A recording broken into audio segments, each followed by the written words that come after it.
காசாவில் இருக்கக்கூடிய மக்களும் உலகத் தலைவர்களும் ஒரு அமைதி வேணும். இந்த பிரச்சனையில் ஒரு ஒரு தீர்க்கமான அமைதி தீர்வு சீஸ்ஃபயர் அப்படின்னு விரும்புகிறாங்க. ஆனால் இஸ்ரேல் விரும்பலை. பெஞ்சமின் நேத்தன்யாவுக்கு ஒரு மோசமான ஆயுள் தண்டனை கைதியை போன்று ஒரு கொலை குற்றத்தில் நின்று கொண்டிருக்கிறார். இந்த கோலியேஷன் ஃபோர்ஸ் அரபு படை. அப்ப அதை தாண்டி தான் இஸ்ரேலை அவர்கள் தாக்க வேண்டும். ஹமாஸுடைய ஆயுதங்களும் இஸ்ரேலுடைய ஆயுதங்களும் ஒண்ணா. யூதர்கள் எப்போதும் மட்டுப்படுத்த முடியாத ஒரு சக்தி. இஸ்ரேலியர்களை விட பலஸ்தீனியர்களுக்கு அதிக இடையூறு கொடுத்தது யார் என்றால் அரபுகள் சொன்னாங்க. என்ன நடக்குதுன்னு இப்படி பார்த்துக்கிட்டே இருந்தாங்க. அந்த 2 வருஷமா பார்த்ததுலதான் 70,000 பேர் கொல்லப்பட்டாங்க. கிட்டத்தட்ட இந்த போர்ல எனக்கு தெரிஞ்ச கருத்து ஹமாஸ் ஒரு 20,000 பேர் இறந்திருக்கிறாங்க. ஐடிஎஃப்பும் நிறைய பேர் செத்துருக்கிறாங்க. பார்ப்பனியம் என்று அதை விட படுமோசமான ஒரு கொள்கை தான் ஆரிய கொள்கைன்னு தான் சொல்லிட்டு இருக்காங்க இந்தியாவில் சிலர். இந்த மக்களை வெளியேற்றிட்டு அந்த இடத்த பிடிக்கணும்னு அமெரிக்கா நினைக்கல. ஏன்னா இங்க உள்ள அழுத்தம் இப்ப தற்சமயமே நினைக்கல. ஆனா யூதர்களை பொறுத்தவரை அந்த இடம் எங்க இடம். இப்ப இவங்க ஒரு கூட்டமைப்பு அங்க உருவானாங்கன்னா அமெரிக்காவிலும் ஒன்றும் செய்ய முடியாது, இஸ்ரேலாலும் ஒன்றும் செய்ய முடியாது.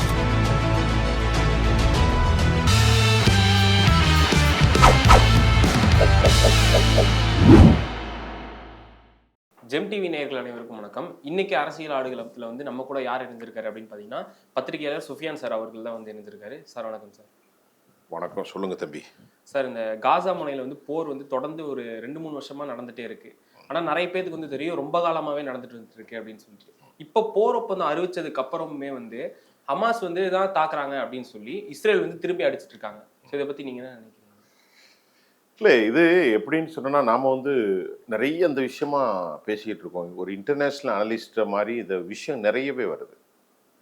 இந்த பிரச்சனை கடந்த ஒரு 125 ஆண்டுகால பிரச்சனை, 100 வருஷம் மேல பிரச்சனை.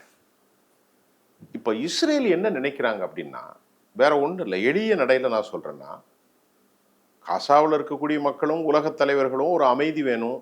இந்த பிரச்சனையில ஒரு ஒரு தீர்க்கமான அமைதி தீர்வு சீஸ்ஃபயர் அப்படின்னு விரும்புகிறாங்க. ஆனால் இஸ்ரேல் விரும்பலை.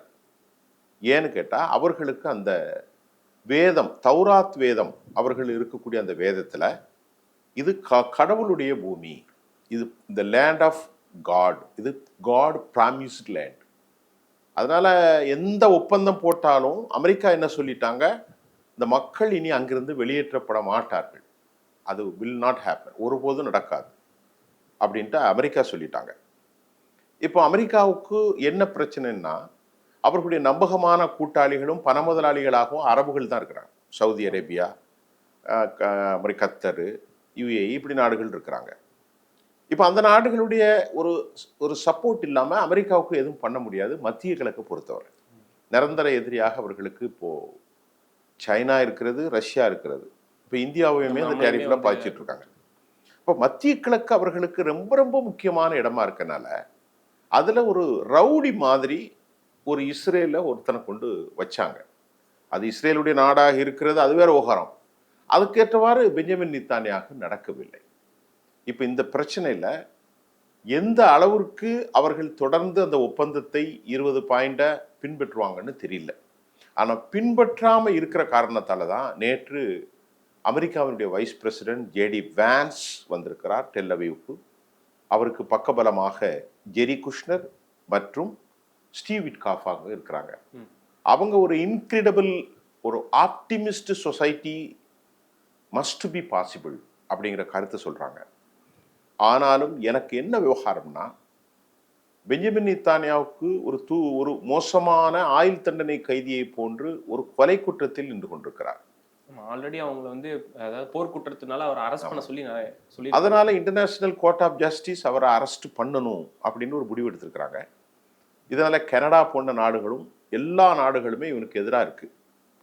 அப்படி ஒரு சூழ்நிலையில் கடைசி வரைக்கும் இந்த போரை நடத்தினாதான் இன்னும் தொடர்ந்து ஆட்சியில் இருக்க முடியுங்கிற நிலையில இதை எப்படியாவது குவாஷ் பண்ணணும் அப்படிங்கிற மறைமுக திட்டத்தில் தான் பெஞ்சமினும் அவரோடு கூட இருக்கக்கூடிய வலதுசாரி தீவிரவாதிகளான பெஞ்சமினுடைய அமைச்சரவைகள் இருக்கக்கூடிய 2 பேர். அவர் ஒருத்தர் பெசலில் ஸ்மோட்ரிச், மற்றவர் தேசிய பாதுகாப்பு அமைச்சர் பென் கவீர். நீங்கள் இந்த ஒப்பந்தத்துக்கு ஒத்துக்கிட்டா நாங்கள் சப்போர்ட்டை வாபஸ் பண்ணிடுவோம். அப்போ அவன் ஆட்சியில் தொடரணும்னா ஒப்பந்தத்தை ஒத்துக்கிடக்கூடாது. அதனால அமெரிக்கா நேற்று அவசரமாக பேசுவதற்கு ஆளை அனுப்பியிருக்கிறாங்க. அதுதான் இன்னைக்கு வரக்கூடிய செய்தியா. ஆனா இது வந்து இப்ப தாக்குதல் நடத்துறது வந்து அமெரிக்காவுக்கு தெரியும், தெரியாத மாதிரி தான் வந்து ரியாக்ட் பண்ணிட்டு இருக்காரு ட்ரம்ப் வந்து. அமெரிக்காவுக்கு எல்லாம் தெரியும். அமெரிக்காவுக்கு இவன் யாரு அவன் யாரு. ஏன்னா தனது மக்கள் 70,000 பேர் இறந்துட்டாங்க. பலர் ஊனமுட்டு 2 லட்சம் பேர்கிட்ட இருக்காங்க. இன்னும் 30,000 40,000 சடலங்கள் கிடக்குது. வாழ்றதுக்கு வழி இல்லை, குடிக்க தண்ணி இல்லை, உணவு இல்லை, சாப்பாடு இல்லை. அப்போ அவங்க எப்படி ஒரு ஒரு உளவியல் ரீதியாக எப்படி அவங்க போர் செய்வாங்க? போர் செய்ய விரும்ப மாட்டாங்க. ஆனால் இவன் வந்து போர் செய்யறதுக்கு தூண்டுறாங்க. இதுதான் பெரிய ஒரு விபரீதமான உலக நடவடிக்கையாக பார்த்துட்டு இருக்க முடியும். இப்போ மெயினாக அவங்க வந்து எதை வந்து தப்பாக சொல்கிறாங்க அப்படின்னு பார்த்தீங்கன்னா, ஹமாஸ் பக்கம் தான் வந்து தப்பு சொல்கிறாங்க. அவங்க வந்து ஆயுதங்களை சரணடைய மாட்டுறாங்க, கீழே போட மாட்டாங்க அப்படிங்கிறாங்க. இப்போ அதையும் போட்டா இவன் இவ்வளோ 66,000 பேர்த்த கொண்ட அவர் வந்து இப்போ இந்த மீதி இருக்கிற மக்களை வந்து கொல்ல மாட்டாங்கன்னு நிச்சயம் இல்லை. இப்போ அவங்க போட்டாங்கன்னா வெறும் கையை கட்டிட்டு சும்மா நிற்கிற மாதிரி தான் இருக்கும் மற்ற நாடுகளில் சுற்றி அப்படி பார்த்துட்டு. ஆக்சுவலி வந்து ஹமாஸுடைய தலைவர் கலீலுல் ஹயா என்ன சொல்றாருன்னா, ஆயுதங்கள் டிஸ்ஸம் அப்படிங்கிறதே ஒப்பந்தத்தில் இல்லை. ஆயுதங்கள் வந்து ஹமாஸ் வந்து ஒரு எலெக்டட் பாடி. ஹிஸ்புல்லா மாதிரியோ ஹவுதிகள் மாதிரியோ ஒரு ரெபல்ஸ் இல்லை. பிஎல்ஓக்கு எதிராக நடந்த ஒரு எலெக்ஷன்ல அவங்க வெற்றி பெற்று நிர்வாகத்தை பதவியேற்றிருக்கிறார்கள். ஹமாஸ் தான் அவங்களுடைய நிர்வாகம். அப்படி இருக்கும்போது நாங்கள் ஒரு போலீஸ் படையாக இருக்கிற போது எங்களுக்கு ஆயுதம் வேணும். அமெரிக்காவும் ஒத்துருக்கிறது. அங்குள்ள இனக்குழுக்கள், போராளி குழுக்கள், அங்குள்ள ஜிஹாதிகள், அங்குள்ள தீவிரவாதிகள், தேச துரோக கூட்டங்கள், ஆன்டி சோசியல் எலமெண்ட்லாம் கட்டுப்படுத்துவதற்கு எங்கள்கிட்ட ஆயுதம் இருக்கணும். அமெரிக்காவும் ஒத்துக்கொண்டிருக்கிறது. இப்போ நீங்கள் வெளியே போயிட்டா, இப்போ இந்த ஒப்பந்தத்தில் ஃபுல் ஃபோர்ஸு இங்கே இருந்து லெஃப்ட் ஆயிடணும், வெளியே போகணும் அப்படிங்கிறதா ஒப்பந்தம். அப்போ நீ வெளியே போயிட்டா ஹமாஸ் ஆயுதம் வைத்திருந்தால் உனக்கு என்ன? ஒன்றும் பிரச்சனை இல்லை. அதில் இந்த பார்டரில் லைன் ஆஃப் கோட்ல, எல்லை கோட்ல இன்டர்நேஷனல் ஃபோர்ஸ் வந்து நிறுத்த போறாங்க. இந்த கோலியேஷன் ஃபோர்ஸ், அரபு படைகள். அப்ப அதை தாண்டி தான் இஸ்ரேலை அவர்கள் தாக்க வேண்டும். அப்படி இஸ்ரேல் தாக்குகின்ற போது நல்லா புரியுங்க, நீங்க ஹமாஸுடைய ஆயுதங்களும் இஸ்ரேலுடைய ஆயுதங்களும் ஒன்னா? எவ்வளவு பெரிய ஆயுதம் அது? 1000 மடங்கு, இது ஒரு 10 மடங்கு கொடுக்குது. அப்ப மறுபடியும் இவர்கள் தாக்கலாம். அப்ப வேண்டுமென்றே பிரச்சனையை கிளப்புறாங்க. நாளை அரபு படைகளை கோலியேஷன் இன்டர்நேஷனல் ஃபோர்ஸை தாக்கித்தான் அவர்கள் ஆயுதங்களை கொண்டுட்டு இஸ்ரேலை தாக்க முடியும். அப்போ அப்படி ஒரு அரபு படைகள் தாக்க ஆரம்பித்தால் எல்லா படைகளும் சேர்ந்து ஹமாஸை தாக்குவார்கள். அந்த சூழ்நிலைக்கு ஹமாஸ் ஒருபோதும் போகாது. அப்படி ஒரு சூழ்நிலை வந்து அரபு படைகள் விலகிவிட்டால் நீங்கள் மறுபடியும் தாக்குதல் நடத்தலாமே. அப்போ இந்த ஆயுதங்கள் மௌனிக்கணும் என்று சொல்வதே பொய்யான காரணம். புரியுதா உங்களுக்கு? அவங்க சொன்ன மாதிரி கிட்டத்தட்ட ஒரு 13 பாடியை கொடுத்துட்டாங்க நேற்று வரைக்கும். இன்னொரு 13 பாடி 13 பாடி இருக்கு. அவங்க என்ன சொல்லியிருக்கிறாங்க, இது வந்து ரொம்ப கஷ்டம், ஆனால் நாங்கள் முடிந்த அளவு வேகமாக பார்க்குறோம், நீங்களும் உங்கள் ஃபோர்ஸ் அனுப்புங்கன்னு சொல்லி ஹமாஸ் சொல்லியிருக்கு. அதுக்கு துருக்கியிலேருந்து எக்யூப்மெண்ட்ஸ் நல்லா அனுப்பியிருக்கிறாங்க. அவங்க சர்ச் ரொம்ப தேடுதல் வேட்டையில் துரிதமாக they found some bodies yesterday day before நினைக்கிறேன். அப்போ இது going to be very nice. போயிட்டு தான் இருக்கு. இவங்க இதுக்கு இடையில 100 பேரை கொண்டிருக்கான். 80 முறை வயலேட் பண்ணியிருக்கிறான் சீஸ்ஃபயரை. எப்போதும் குறித்து கொள்ளுங்க, யூதர்கள் எப்போதும் மட்டுப்படுத்த முடியாத ஒரு சக்தி. ஒரு 1500 வருஷமா இப்படி தான் நடந்துகிட்டு இருக்கு. 2000 வருஷமா இப்படி தான் நடக்குது. இது வந்து தொடரக்கூடிய ஒரு சூழல் தான் இருக்கு. இது வந்து ஒரு சாத்தியம் இல்லை. வேண்டுதான் அவங்க குழப்புறாங்க. நான் சொன்ன காரணம்லாம் பார்த்துக்கிடுங்க. நாளைக்கு இந்த ஃபோர்ஸ் இதானாலும் அவங்க அடிக்கலாம். உங்களை விட வலுவான துப்பாக்கி ஒன்றும் அவங்கள்ட்ட கிடையாது. இது சும்மா சொல்லி இதை எப்படியாவது டிஸ்மேண்ட் உடைச்சி தகர்த்து ஸ்குவாஷ் பண்ணுறதுக்கு முயற்சி பண்ணுறாங்க. ஸோ எனக்கு இருக்கிற ரொம்ப நாளாகவே எனக்கு இந்த டவுட் இருக்குது. என்ன அப்படின்னு பார்த்தீங்கன்னா, இப்போ இஸ்ரேலுக்கு வந்து அமெரிக்கா வந்து வெளிப்படையாகவே வந்து உதவி செய்கிறாங்க. ஆமாம். ஆனால் பாலஸ்தீன் வந்து முஸ்லீம் நாடு தானே. அங்கே இருக்கிற மக்களை சேவ் பண்ணுறதுக்காகவாது நிறைய முஸ்லீம் நாடுகள் இருக்காங்க. அவங்கெல்லாம் ஏன் வந்து உதவி பண்ணாலுமே வந்து ரொம்ப உதவி பண்ணுறது இல்லை. எனக்கு தெரிஞ்சு யாருமே உதவி பண்ணுறது இல்லை. என்கிட்ட ஒரு ஐநாவுடைய மிக முக்கிய பொலிட்டிக்கல் அனலைசரை ஒரு இன்டர்நேஷ்னல் லெவலில் நான் ஒரு பேட்டி அவரை எடுத்தேன். அவர் ஒரு நாள் சொன்னார் என்கிட்ட, இஸ்ரேலியர்களை விட பலஸ்தீனியர்களுக்கு அதிக இடையூறு கொடுத்தது யார் என்றால் அரபுகள்னு சொன்னார். எனக்கு அந்த கருத்து ரொம்ப ஆச்சரியமாச்சு. ஏன் அப்படி சொன்னார் அப்படின்னு அவருக்கு தெரியல. அரபுகள் வந்து துருக்கி வந்து பெரிய ஒரு வல்லரசு, அது மாதிரி எகிப்தும் பெரிய இதுதான். சவுதி அரேபியா அமெரிக்காவுடைய ஆயுதங்களை வைத்திருக்கிறாங்க. 1967, 1973 யாங்கி பூரித்தம், 1993, 2006 இந்த நடைமுறைகளை விட இன்னைக்கு வந்து ஒரு வலுவான சக்தியா அரபுகள் உருவாயிருக்கிறாங்க. அமெரிக்காவை ஆட்டம் காண செய்யக்கூடிய அளவுல பாரசீக வளைகுடாவிலிருந்து ஈரான் ஒரு வலுப்பெரும் சக்தியாக ஆயிட்டாங்க. 12 நாள்ல துவம்சம் செஞ்சுட்டாங்க, நம்ம பார்த்தோம். என்னதான் மறைத்தாலும் ஒரு பெரும் நாசத்தை ஏற்படுத்தினார்கள். யாரு? சையத் அலி காமினுடைய தலைமையிலான ஷாஹித் விமானங்களும் அவருடைய பலிஸ்டிக்ஸ் மற்றும் ஹைப்பர்சோனிக் சூப்பர்சோனிக் அழிவு வந்தது. இப்போ இவங்க ஒரு கூட்டமைப்பு அங்கே உருவானாங்கன்னா அமெரிக்காவிலும் ஒன்றும் செய்ய முடியாது, இஸ்ரேலாலும் ஒன்றும் செய்ய முடியாது. ஏன்னா அந்த அளவுக்கு அவங்கள்ட்ட ஏர்கிராஃப்ட் வச்சிருக்கிறாங்க, பணம் கோடிக்கணக்கில் இருக்கு, திறமையான ஆட்கள் ஈரானில் இருக்கிறாங்க, துருக்கியில் இருக்கிறாங்க, ஈஜிப்டில் இருக்கிறாங்க, ஜோர்டானில் இருக்கிறாங்க. சவுதி பணத்தை மலை போல் குவிக்கிறது. அப்போ நேட்டோ மாதிரி ஒரு பொதுவாக ஒரு அரபு படைகளை உருவாக்கினால் எந்த காலத்திலும் அமெரிக்காவும் அது வராது, ஆனால் இவர்கள் உருவாக்க மாட்டார்கள். அதான் இப்போ முக்கியம். ஏன்னா அப்படி உருவாக்காம இருக்கிறனால இப்ப நான் இத்தனை மக்களை இறந்துருக்காங்க. முன்னாடியே இவங்க சேவ் பண்றதுக்காக ஏதாவது மக்களை காப்பாத்துறதுக்காக ஏதாவது மற்ற நாடுகள் பண்ணியிருந்தாங்கன்னா முன்னாடியே இப்போ ஏதாவது மக்களை காப்பாத்தி இருக்கலாம். இப்போ இந்த ஒப்பந்தத்துல வந்து அமெரிக்கா மட்டும் தலையிடல, மற்ற எகிப்து மாதிரி பெரிய அரபு நாடுகளுமே வந்து தலையிட்டு இருக்காங்க. ஸோ அவங்க வந்து இப்போ தாக்குதல் நடத்துறதை பத்தி என்ன சொல்றாங்க? இல்லை, இப்போ அமெரிக்கா வந்து ஓப்பனா வந்து ஒரு கிட்டத்தட்ட 700 விமானங்களில் ஆயுதங்களை சப்ளை பண்ணியிருக்காங்க. 140 கண்டெய்னர் ஷிப்ல ஆயுதங்களை கொடுக்குறாங்க. இங்க அந்த போர்ல 2023 அக்டோபர்ல இருந்து இது வரைக்கும் வந்தது. நேற்று பெஞ்சமின் நித்தானியாக நேற்று முன்தினம் பேசும்போது 153 டன்னு வெடிகுண்டை போட்டிருக்கோம்னு புகழாரமா சுட்டுறான். நெசட்ல பேசும்போது எத்தனை டன்னு? 153 டன்னு குண்டுகளை போட்டோன்னு. அப்ப இவ்வளவு பெரிய கொடூரமான நிலை நடக்குது. ஒரு ஜெனசைடு எத்னிக் கிளீன்சிங். அங்கிருந்து யூரோப் நாடுகள்ல இருந்தும், இத்தாலியில இருந்தும், ஜெர்மனியில இருந்தும், பிரான்ஸ்ல இருந்தும், கனடாவில் இருந்தும், போலந்தில இருந்தும், ஜெர்மனியில இருந்தும், ஆஸ்திரேலியில இருந்தும் குரல்கள் வருகிறது. பக்கத்தில் உள்ளவங்க பார்த்துட்டு தானே இருக்கான். ஒரே பார்டர்ல நீங்க அங்க உட்காந்துருக்கீங்க, நான் அங்க இருக்கேன்.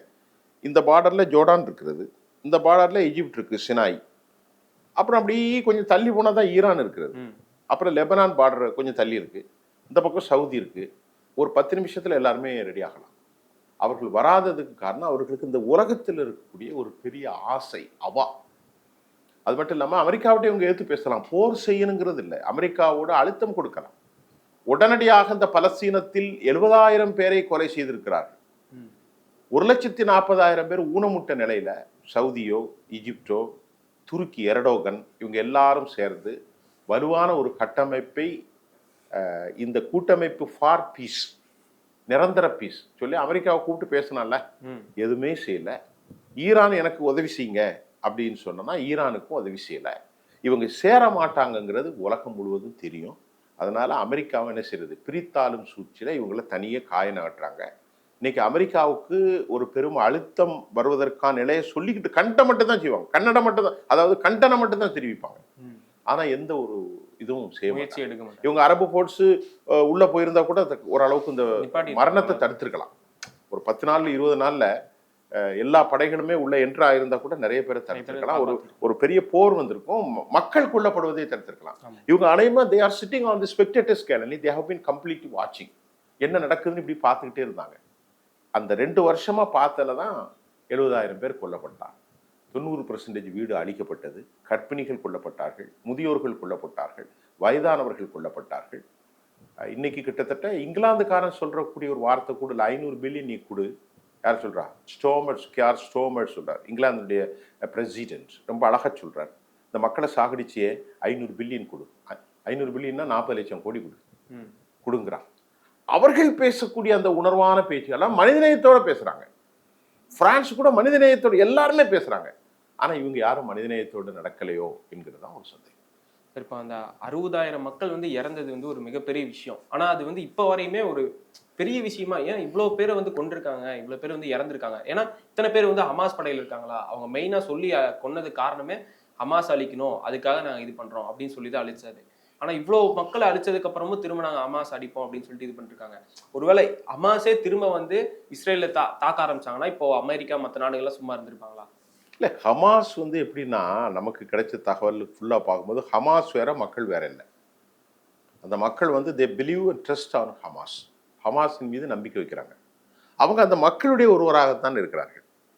பங்கரை வச்சிருக்கிறாங்க, டெனாலா வச்சிருக்கிறாங்க, அதுக்குள்ள ஆயுதங்கள்லாம் இருக்கு. ஆனால் அவர்கள் மக்களோடு மக்களாக இருக்கிறார்கள். அதனால ஹமாஸை வந்து கிட்டத்தட்ட இந்த போர்ல எனக்கு தெரிஞ்ச கருத்து, ஹமாஸ் ஒரு 20,000 பேர் இறந்திருக்கிறாங்க, ஐடிஎஃப்பும் நிறைய பேர் செத்துருக்கிறாங்க. இஸ்ரேல் வந்து மறைக்கிறது அவ்வளத்தையும். 1000 பேர் தான் இறந்தாங்கிறான். 2 வருஷத்துல 1000 பேரா செத்துருப்பான். ஏராளமான பேர். அது மட்டும் இல்லாம இஸ்ரேல்ல நடத்திய தாக்குதல், ஈரான் நடத்திய தாக்குதல், ஹவுதி நடத்திய தாக்குதல், ஹிஸ்புல்லா நடத்திய தாக்குதல், இந்த தாக்குதல்ல ஹமாஸ் வேறு, பலஸ்தீன மக்கள் வேறுன்னு மறைக்க முடியாது. ரெக்ரூட் பண்ணிக்கிட்டே இருக்கிறாங்க. இப்ப 40,000 பேர் இருக்கிறாங்க. அவங்க அனைவரும் மரணத்துக்கு தயாரா இருக்காங்க. அதனால அவர்களுக்கு சாவு பத்தி ஒன்றும் பிரச்சனை இல்லை. அல் ஜசீரா போன்ற காணொலிகளை பார்க்கிற போது இவங்க தங்களை ப்ரொடெக்ட் பண்றதுக்காக வாழ்றாங்க, அவங்க தாங்க மரணிக்கிறதுக்காக வாழ்றாங்க. 2 பேருமே ஆபிரகாமுடைய வழி சிந்தாதிகள். ஆனால் அவங்க எப்படின்னா, நாங்க மட்டும்தான் இந்த பிரச்சனைக்கு காரணமே மேலாதிக்க வர்ணாசிரம சித்தாந்தம். இன்னைக்கு சொல்றோம் இல்லையா பார்ப்பனியம் என்று, அதை விட படுமோசமான ஒரு கொள்கை தான் ஆரிய கொள்கைன்னு தான் சொல்லிட்டு இருக்காங்க இந்தியாவில் சிலர். அதை விட பயங்கரமான தீவிரவாத கொள்கை தான் யூதர்களுடைய ஒரு விவகாரம். அதனால தான் பலஸ்தீனர்களை அவர்கள் இல்ட்ரீட் பண்றாங்க. பலஸ்தீனர்களை மனிதர்களாக கூட அவங்க மதிக்கிறது இல்லை. அவங்க அழிக்கணும், நாய்களை விட மேல அப்படிங்கிறது தான் அவங்களுடைய திட்டம். எனக்கு என்னவோ இது ஒரு நீண்ட காலமா அந்த சமாதானம் ஒரு இன்கிரெடிபிளா அது ஏற்படுமா, அது ஒரு uncertainty to be appear in the region, இது ஒரு பெர்மனன்ட் சொல்யூஷன் வருவது சாத்தியமில்லை என்று தான் நான் நினைக்கின்றேன். இதற்கான தீர்வு என்னங்கிறது நமக்கு புரிய மாட்டேங்குது. ஏன்னா இது இப்போ இந்த போட்டிருக்க ஒப்பந்தமே வந்து பாத்தீங்கன்னா சும்மா மேலோட்டமா இதை போட்ட மாதிரி தான் தெரியுது. ஹமாஸ் எல்லாம் பிடிக்க முடியல, ஒப்பந்தங்கிற பேர்ல அவங்கள மொத்தமா நாட்டில் இருக்கிற எல்லாத்தையுமே மொத்தமா அழிச்சிட்டு நம்ம பாலஸ்தீனை ஃபுல்லா எடுத்துக்கலாம் அப்படிங்கிற மாதிரி இஸ்ரேல் பிளான் போட்டு இதை பண்ண மாதிரி தான் வந்து தெரியுது வெளியே இருந்து பார்க்கும்போது. 2025 ஜனவரி 19 டொனால்ட் ட்ரம்ப் ஆட்சிக்கு வர்றார். அவர் சொல்றாரு வந்த உடனே, இன்னைக்கு ஒரு எத்தனை மாசம் ஆச்சு, இன்னைக்கு அக்டோபர், 10 மாசம்.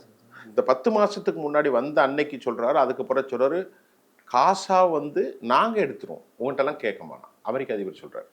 அப்படி சொல்லிட்டு அப்போ காசாவை எல்லாரையும் வெளியே தள்ளிட்டு லிபியாவுக்கு தள்ளுறான். முதல்ல பேசினாரு அமெரிக்க அதிபர், எகிப்தோட பேசினாரு, ஜோர்டான்கிட்ட பேசினாரு. அவங்க நாங்கள் அக்செப்ட் பண்ண மாட்டேன்ட்டாங்க. லிபியாவில் பேசினாரு. அப்புறமா வறுமையில் இருக்கக்கூடிய ஆப்பிரிக்க நாடுகள்லாம் பேசினார், கானால பேசினாரு, சூடானில் பேசினாரு. எவனுமே எடுக்க மாட்டான். யார் எடுப்பாங்க? இந்த மக்கள் போகுவாங்களா? போகவும் மாட்டாங்க. ஏற்கனவே 1948 7 லட்சம் மக்கள் வந்து ஃபோர்ஸபிள் எவாக்குவேட் இங்கேருந்து வலுக்கட்டாயமாக வெளியேறினாங்க. அவங்க ரெஃப்யூஜிஸாக இருக்கிறாங்க. அவங்க உள்ளே வர்றதுக்கு அலோவ் பண்ண மாட்டாங்க. இவ்வளவு கொடூர்மையாக உலகத்தில் எந்த சமூகமும் நடந்ததாக எனக்கு தெரிய அளவில், ஜினோசைடு, ஆர்மேனியன் ஜினோசைடு நிறைய நடந்திருக்கு. ஆனால் இவ்வளவு ஒரு நாகரிக காலத்தில் இப்படிப்பட்ட ஒரு கொடூரம், இது அந்த காலத்தில் ஏதோ கெனபாலிசம் சொல்றது மங்கோலியர்கள் செஞ்சாங்க, அவங்க அந்த விட மோசமாக இருக்குது. இப்போ இன்னைக்கு பண்ணிட்டு இந்த மாதிரி ஒரு நாகரிக சமூகத்தில் நடந்திருக்கிறதான்னு அது தெரியவில்லை. இப்போ அமெரிக்கா தனது இடத்தை மாட்டிட்டான், கொஞ்சம் மாற்றி இப்போ இனி ஃபோர்ஸபிளாக நாங்கள் அவங்கள வெளியேற்ற மாட்டோம். முதல்ல அமெரிக்கா நாங்கள் ஒரு சுற்றுலா மண்டலமாக ஆக்க போகிறோம், பலஸ்தீன கடனில் ரியல் எஸ்டேட் மண்டலமாக ஆக்க போகிறோம்லாம் ரொம்ப தீவிரவாதமாக பேசி கொண்டிருந்த நிலையில் உலக நாடுகளுடைய கோரிக்கையும் அவருடைய நேட்டோ பார்ட்னரும் அநியாயம் என்று எடுத்துரைத்ததன் விளைவாக அமெரிக்கா தற்காலிகமாக அந்த நிலையை மாற்றி நீங்கள் அங்கேயே இருங்க அப்படின்னு சொல்லியிருக்காங்க. இது அமெரிக்காவுடைய நீண்டகால சிந்தனைன்னு சொல்ல முடியாது.